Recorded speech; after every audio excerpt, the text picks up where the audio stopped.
আসসালামু আলাইকুম। আশা করি যে যেখানে আছেন সবাই অনেক ভালো আছেন। আলহামদুলিল্লাহ আমরা অনেক ভালো আছি। ঈদে তো তেমন কোথাও ঘুরতে যাওয়া হয়নি। বাবু আর আমি অসুস্থ ছিলাম, যার কারণে কোথাও ঘুরতে যেতে পারিনি।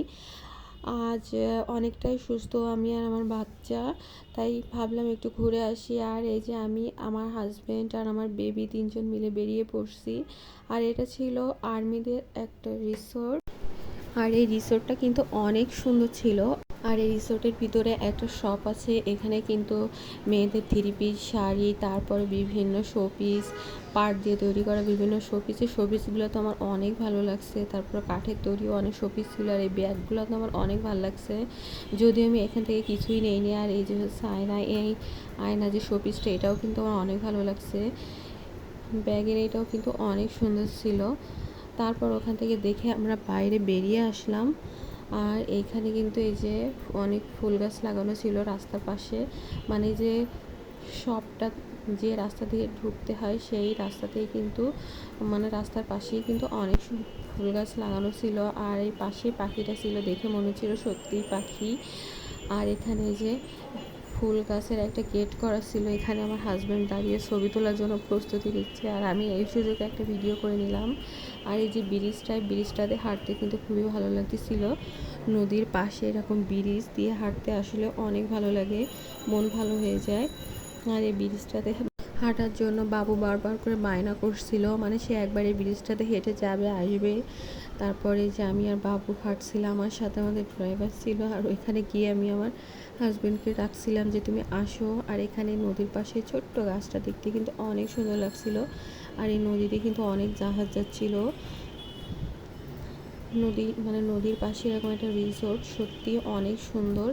আমি তো প্রথমবার গিয়েছি, আর প্রথমবার গিয়ে কিন্তু আমার অনেক ভালো লাগছে। আর এই জাহাজটা নদীর মাঝখানে ছিল, নদীর মাঝখানে এমন সুন্দর একটা জাহাজ, দেখতে অনেক ভালো লাগতেছিল। আর ওই হচ্ছে আমাদের রূপসা ব্রিজ। আর এখানে দাঁড়িয়ে দাঁড়িয়ে আমি বলছিলাম যে আমার হাজব্যান্ডকে একটা ভিডিও করো। আর পিছন দিয়ে যে বিরক্ত করার জন্য তো আছেই আমার ছেলে, এই যে সে একবার যাচ্ছে আসতেছে। তারপরে যে আর হাজব্যান্ডও আস্তে আস্তে করে আসছিল, মানে ক্যামেরা ধরছি, যার কারণে যে মানে ক্যামেরার সামনে সে অতটা বেশি কমফোর্ট ফিল করে না। আর এই যে এই গাছটা ক্যামেরাতে কিন্তু অনেক সুন্দর লাগছিল। গাছে কিন্তু দু রকমের পাতা না, গাছে কিছু পাতা পেকে গেছে, যার কারণে মানে মনে হচ্ছে ক্যামেরাতে দুই রকমের পাতা, আসলেও কিন্তু দু রকমের পাতা না। আর এখানে নদীর পাশে দুজনে বসে একটু গল্প করতেছিলাম। আর এই পুকুরটা দিয়ে একটা বোট ছিল, মানে এই বোটটা কিন্তু চলাচল করার জন্য কিন্তু টাকা দেওয়া লাগে না। আর এখানে রাস্তাঘাটগুলো অনেক সুন্দর লাগছে, এটা কিন্তু আগে ছিল না, এটা নতুন করছে খুলনাতে। আর নদীর পাশে এরকম একটা রিসর্ট আসলে খুবই সুন্দর, অসাধারণ।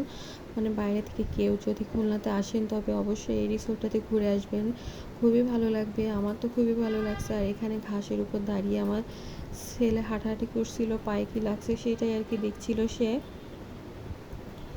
তারপর আবারও সেই ব্রিজের উপরে সে যাবে আর দৌড়াদৌড়ি করবে। আর আকাশে যে সাদা কালো মেঘগুলা কিন্তু দেখতে আমার কাছে খুবই ভালো লাগতেছিল। ঈদের পর আমার হাজব্যান্ড তার ফ্রেন্ডদের সাথে এসে এখান থেকে ঘুরে গেছে। সে আমার সঙ্গে দ্বিতীয়বার আসছে, মানে আগে একবার আসছিল আর এখন একবার আসছে। আর আমি কিন্তু এই প্রথমই আসছি, আমার বাবুও প্রথম আসছে। আর ওই যে নতুন নদীর পাশে ওটা মনে হচ্ছিল বিদ্যুৎ উৎপাদন করতেছে না কি, আমি আসলে বুঝতে পারিনি। কেউ যদি বুঝে থাকে অবশ্যই কমেন্টে জানাবেন। আর ওটা থেকে ধোঁয়া উঠতেছিল, সেটাই আসলে আর কি আকাশের সাথে মনে হচ্ছিল ধোঁয়াগুলো মিশে একাকার হয়ে যাচ্ছে। আর এই যে আমার বাবুর ভিডিও করতে গেছে, সে কিছুতেই ভিডিও করতে দিবে না। যাই হোক, সবাই ভালো থাকেন, সুস্থ থাকেন, আল্লাহ হাফেজ।